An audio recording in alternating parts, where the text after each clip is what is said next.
The sound I heard wasn't my son crying, it was metal scraping against metal.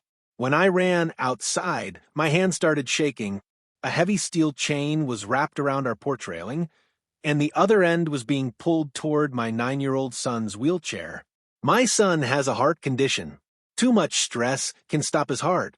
And yet there she was, our HOA enforcer, calmly holding a padlock like she was locking up a bike, not a child.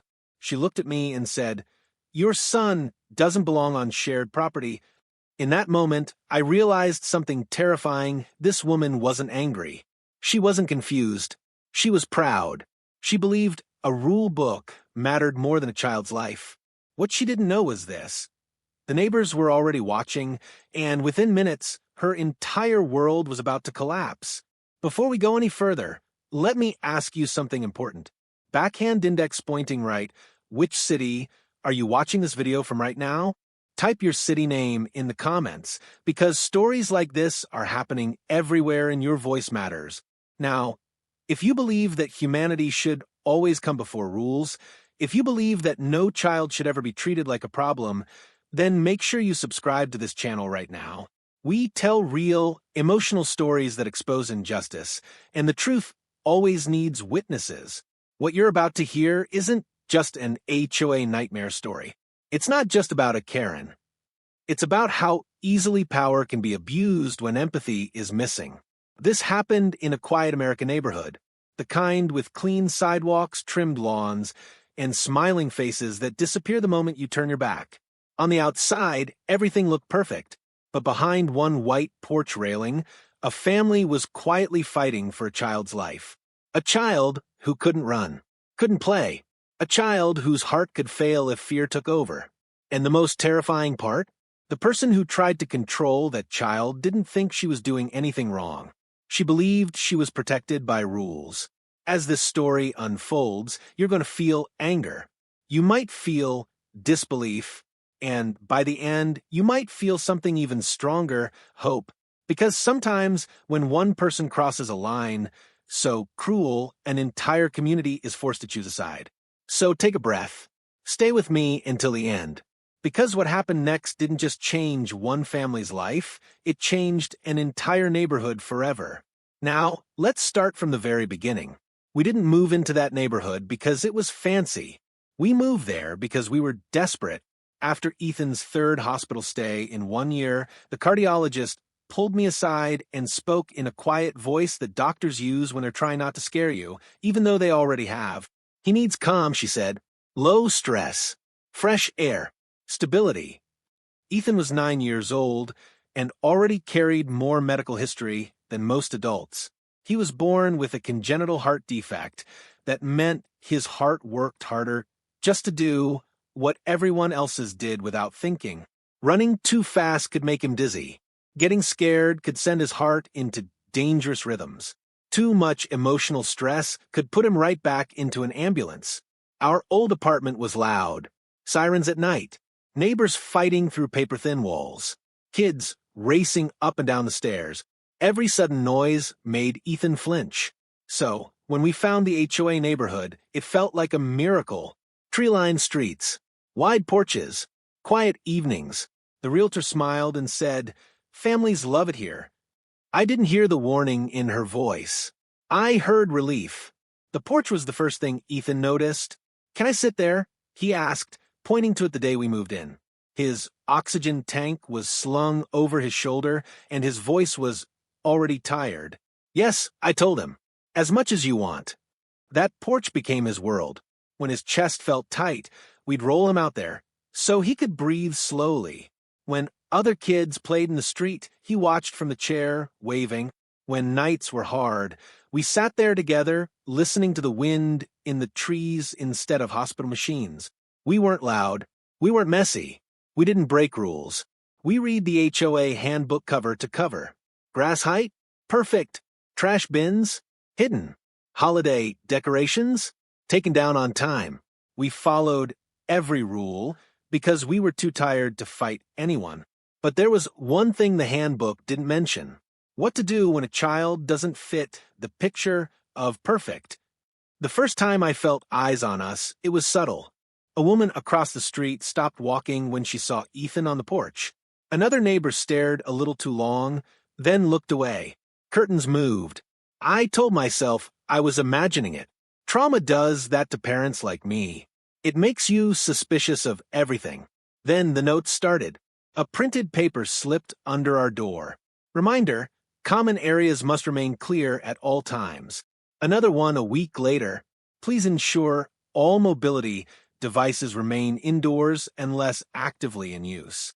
I called the HOA office. My son uses a wheelchair, I explained calmly. He has a heart condition. He sits on the porch for fresh air. The woman on the phone paused.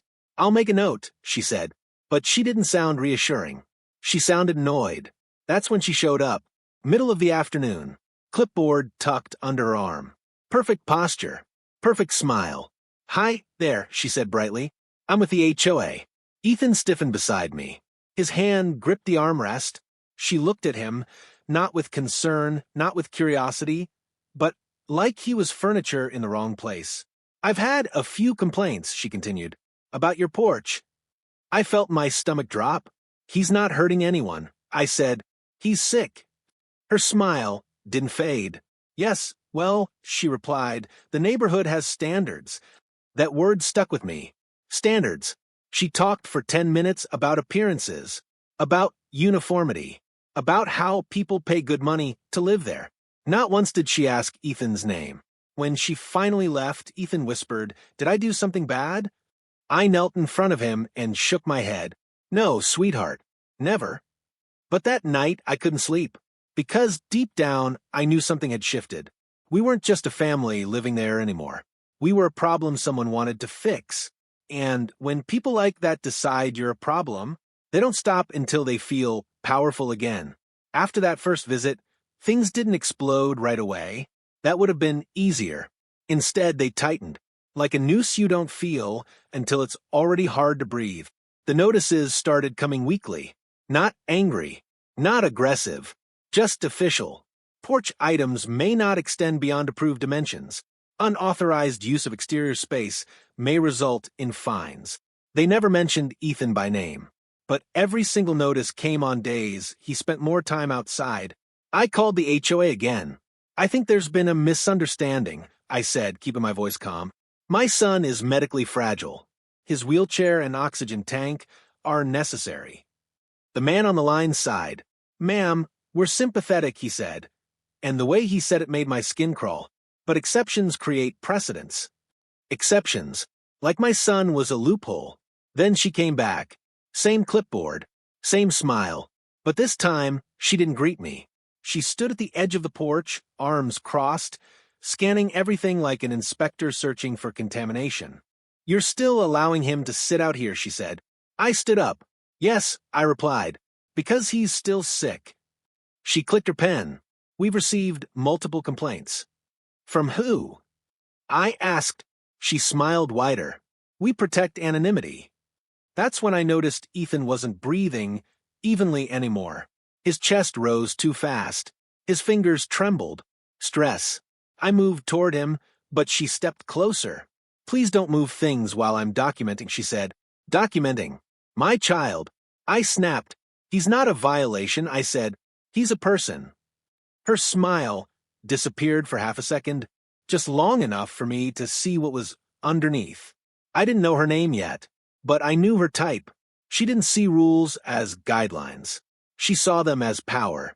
After that day, she started coming by even when Ethan wasn't outside. She measured the porch. She took photos. She left bright orange warning tags on our door like we were a condemned building. Neighbors started avoiding eye contact. One woman whispered, "I'm sorry," as she passed by, but no one spoke up, because HOAs thrive on fear. Fines, liens, threats wrapped in polite language. And then the letters changed. The tone hardened. Failure to comply may result in corrective action. Continued violations may lead to enforced removal. Removal. I read that word over and over. I went to the HOA meeting. Ethan stayed home. Too risky. The room smelled like coffee and fake politeness. She sat at the front. When my turn came, I stood up and spoke slowly. My son has a heart condition, I said. He needs fresh air. He cannot be locked inside. She didn't even look at me. Rules apply equally, she said. We can't allow emotional exceptions. Emotional, as if his condition was a feeling. I asked if there were accommodations. She flipped a page. Wheelchairs are permitted for transit, she said, not stationary use in common view. I felt heat rush to my face. So you're saying my son can pass through, I said, but not exist? A few people shifted uncomfortably. No one answered. The vote passed in minutes. They gave us 30 days to correct the issue. That night, Ethan asked why he couldn't sit on the porch anymore. I didn't know how to explain that adults sometimes choose cruelty when it's wrapped in paperwork. I tried keeping him inside. His breathing worsened. His sleep suffered. His heart monitor alarmed twice in one night. The doctor warned me, this isn't sustainable. And that's when I realized something horrifying. This wasn't about rules anymore. This was about control. She wanted compliance. And if she didn't get it willingly, she would force it. The next morning, I found her standing across the street, watching our house. Clipboard gone. Just her. Waiting. It happened on a Tuesday. Not a dramatic day. No storms. No warnings. Just one of those quiet afternoons where nothing is supposed to go wrong. Ethan had a rough morning. His heart rate kept spiking, and by noon he was exhausted. The doctor had told us fresh air could help calm his breathing, so I rolled him onto the porch, wrapped him in his favorite blanket, and set the oxygen beside him. He smiled. Can we stay a little longer today? He asked. Yes, I said. As long as you want. I stepped inside to grab his medication. 2 minutes. That's all it took. I heard a sound that didn't belong. A sharp scrape. Metal against metal. At first, I thought someone was dragging a trash can. Then I heard my son's voice. Mama? Not crying. Confused. I ran. What I saw didn't register right away. My brain refused to accept it. A steel chain was wrapped around the porch railing. Thick. Heavy. Industrial. One end was already looped tight. The other end was being pulled toward Ethan's wheelchair. She was standing there. No clipboard. No smile. Just the chain in one hand and a padlock in the other. Stop, I screamed. She didn't flinch. I'm implementing corrective action, she said calmly. My heart slammed into my ribs. You can't touch him, I yelled. Get away from my child. She finally looked at me. This prevents further violations, she said. He keeps rolling toward common property. Ethan's breathing changed instantly. Fast. Shallow. His hands clenched the armrests like they were the only things keeping him grounded. Mama, I can't breathe, he whispered. I dropped to my knees beside him. Please, I beg her. He has a heart condition. You're scaring him. Her grip tightened on the padlock. Rules don't change because of medical issues, she replied. That's when I realized something chilling. She wasn't improvising. This was planned. The chain wasn't from her car. The padlock was new. She had come prepared to restrain a child. I lunged forward. She stepped back, holding the chain out of reach. If you interfere, she said, I'll call the police. I laughed, a broken, hysterical sound. Call them, I said. Please. Ethan started crying. Not loud. Silent tears streaming down his face as his chest struggled to keep up. Then a door slammed. What the hell is going on? A man from across the street ran toward us. Another neighbor stepped outside. Then another. Phones came out. She froze. This is HOA business, she snapped. Please return to your homes. No one listened. A woman screamed. Is that a chain? A veteran in a ball cap shouted. Step away from that kid. She raised the padlock like a shield. I'm enforcing policy, she said. This child cannot occupy shared space. That's when something inside me broke. He's not property, I screamed. He's dying. Sirens echoed in the distance. Someone had already called 911. Ethan's monitor began to alarm. Loud. Urgent. The sound cut through everything. Even her. She looked down at him. Really looked. For the first time, fear flickered across her face. Not guilt. Fear of consequences. She dropped the chain. Metal hit wood. The sound felt like freedom. EMS arrived first. They pushed past everyone, lifting Ethan gently, speaking softly, moving fast. A police officer turned to her. "Ma'am," he said slowly, "why are you restraining a minor?" She opened her mouth. No words came out, because there was no rule in the world that could save her now. The street didn't go quiet after the sirens. It changed. People who had lived side by side for years suddenly realized they had been standing on the wrong side of something, and they could feel it in their bones. Ethan was loaded into the ambulance, his small body surrounded by adults who finally understood how fragile he really was. The oxygen hissed softly as the doors closed, and when they drove away, it felt like the neighborhood exhaled all at once. But no one went back inside. They stayed, phones still raised, voices shaking, anger rising. The HOA woman stood frozen on the porch, her padlock lying uselessly at her feet. For the first time since I'd met her, she looked small. A police officer knelt and picked up the chain.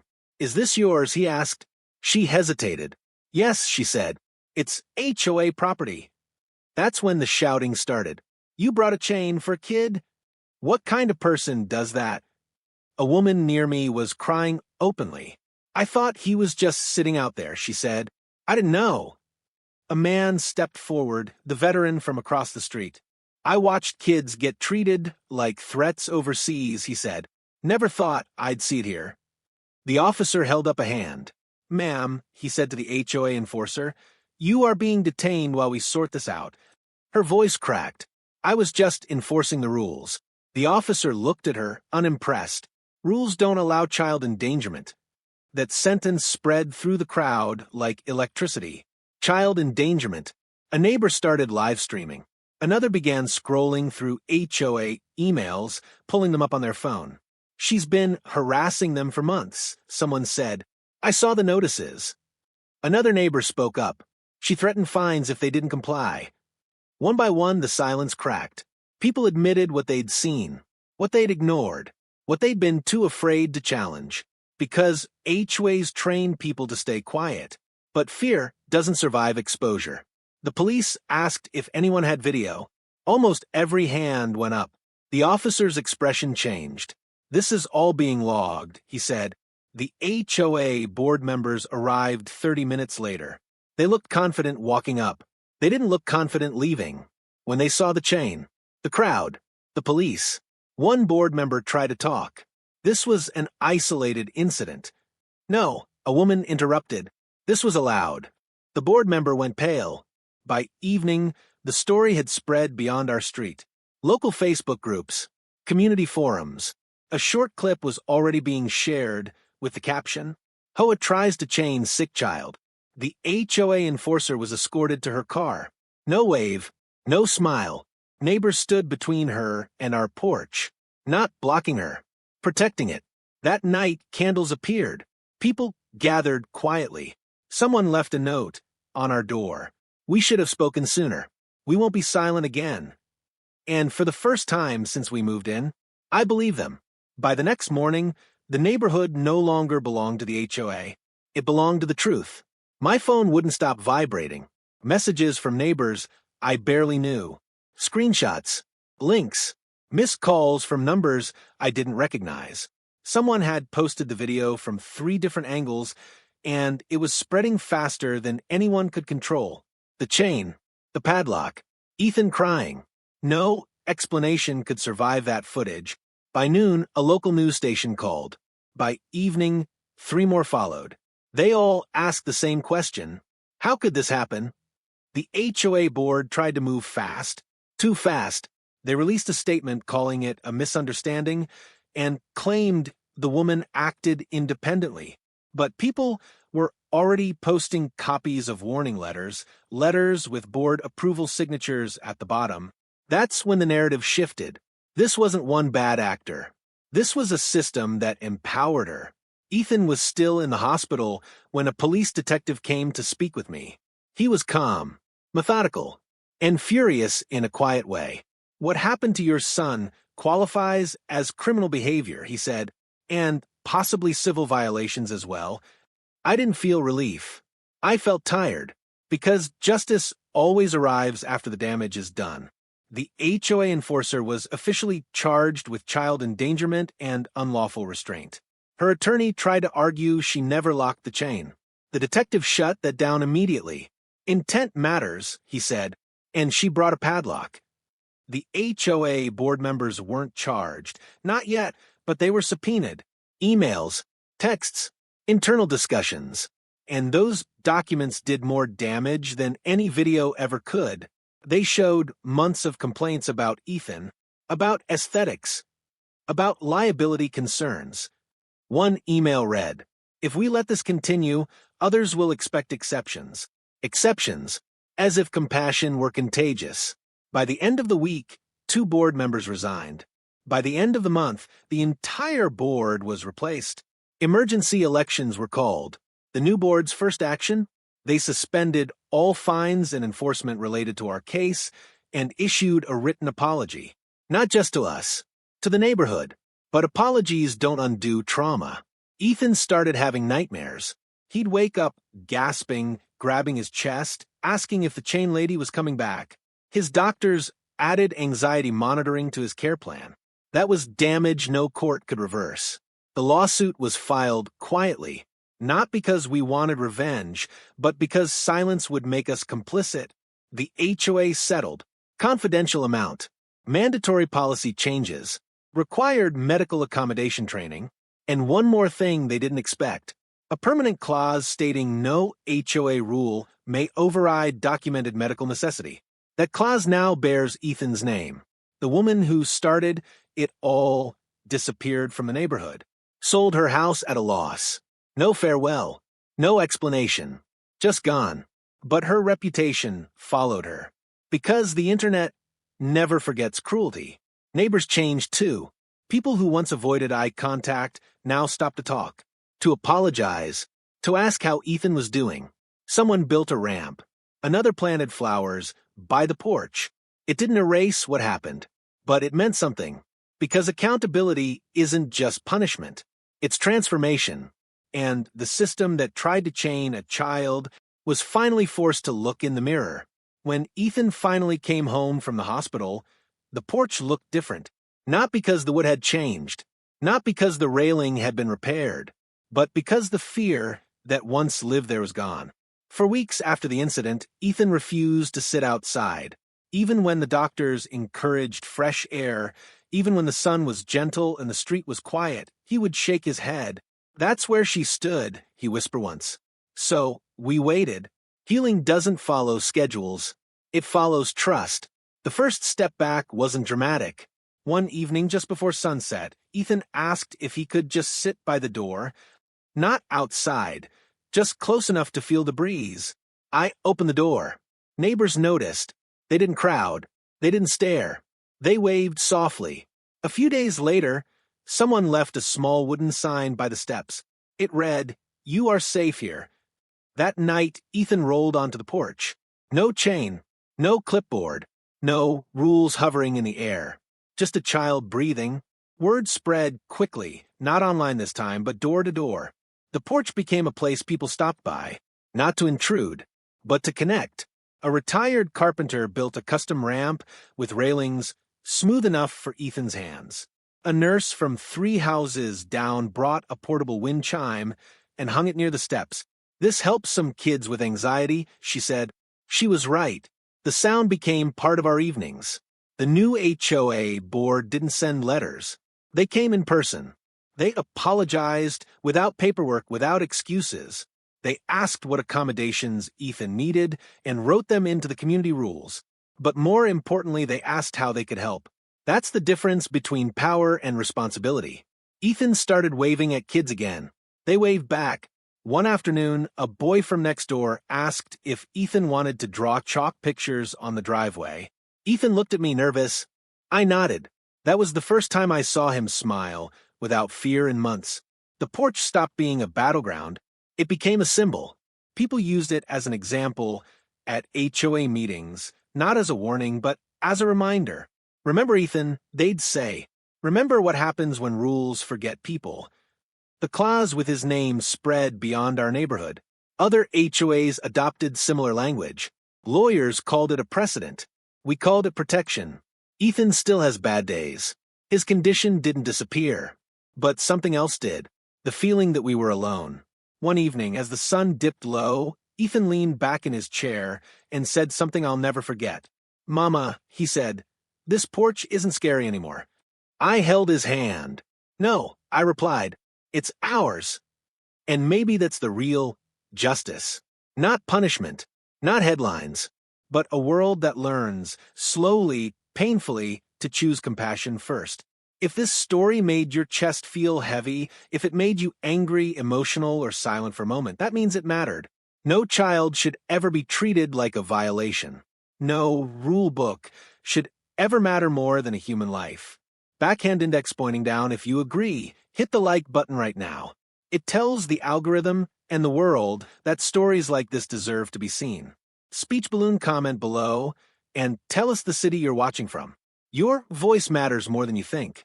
Bell subscribe to this channel for real stories of courage, injustice, and unexpected humanity, because silence is how cruelty survives. And remember this, sometimes justice doesn't start in a courtroom. It starts when ordinary people refuse to look away. Stay human, stay kind, and I'll see you in the next story.